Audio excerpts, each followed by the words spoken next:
বিরোধী মত দমন করতে সরাসরি গুম ও হত্যার নির্দেশ দিতেন ক্ষমতাচ্যুত প্রধানমন্ত্রী শেখ হাসিনা। এবার এমন চাঞ্চল্যকর তথ্যই উঠে এসেছে আন্তর্জাতিক মানবাধিকার সংস্থা হিউম্যান রাইটস ওয়াচের প্রতিবেদনে। প্রধান উপদেষ্টা অধ্যাপক মোহাম্মদ ইউনূসের কাছে ইতোমধ্যে এই প্রতিবেদন হস্তান্তর করেছে সংস্থাটি। বিস্তারিত জানাচ্ছেন আরিফ হাসান।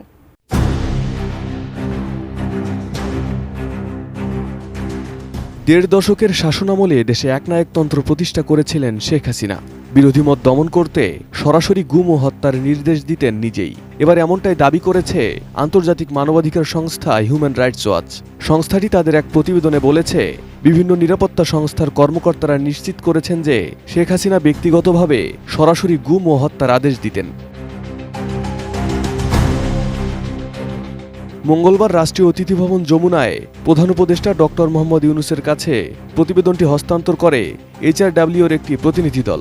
প্রতিনিধি দলের নেতৃত্ব দেন সংস্থাটির এশিয়া পরিচালক Alan Pearson. Design, elegance, beauty, সেরা পণ্য সবার জন্য জেভিকো। প্রতিবেদনে বলা হয়, 2009 থেকে 2024 সাল পর্যন্ত শেখ হাসিনার শাসনামলে বাংলাদেশে ব্যাপক মানবাধিকার লঙ্ঘনের ঘটনা ঘটেছে। নিরাপত্তা বাহিনীকে দলীয় স্বার্থে ব্যবহারের মাধ্যমে রাষ্ট্রযন্ত্রকে রাজনীতিকরণ করা হয়েছে। মানবাধিকার লঙ্ঘন ও দমনপীড়নে ব্যবহৃত র্যাপিড অ্যাকশন ব্যাটালিয়ন র্যাবকে বিলুপ্ত করার সুপারিশও করেছে সংস্থাটি। শেখ হাসিনার 15 বছরের শাসনামলে নিরাপত্তা বাহিনী দলীয় ক্যাডারের মতো আচরণ করেছে। এটি পরিবর্তন করতে কাঠামোগত সংস্কার প্রয়োজন বলে পরামর্শ দিয়েছেন অ্যালান পিয়ারসন। HRW-র প্রতিবেদনে আরও উল্লেখ করা হয়, শেখ হাসিনা বা তার ঘনিষ্ঠ মহল গুম ও হত্যার বিষয়টি জানতেন এবং কখনো কখনো তিনি সরাসরি এসবের নির্দেশ দিতেন। সংস্থাটি জোরপূর্বক গুম ও বিচার বহির্ভূত হত্যার সঙ্গে জড়িতদের জবাবদিহির আওতায় আনার তাগিদ দিয়েছে। HRW জানিয়েছে, বাংলাদেশে দীর্ঘদিন ধরে মানবাধিকার লঙ্ঘনের ঘটনায় জড়িতদের বিচার না হওয়ার অপশাসন আরও গভীর হয়েছে।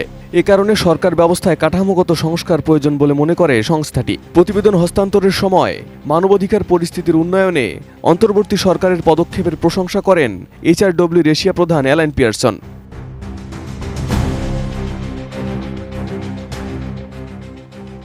প্রধান উপদেষ্টা HRW-এর প্রতিবেদনের প্রশংসা করে জানান, এই সরকার স্বচ্ছতার প্রতি প্রতিশ্রুতিবদ্ধ। 15 বছরের নিপীড়ন ও অপরাধের অবসান ঘটানো একটি চ্যালেঞ্জিং প্রচেষ্টা বলেও মনে করেন তিনি।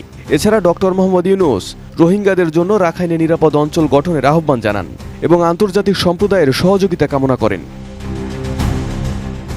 Arif Hasan, ATN news.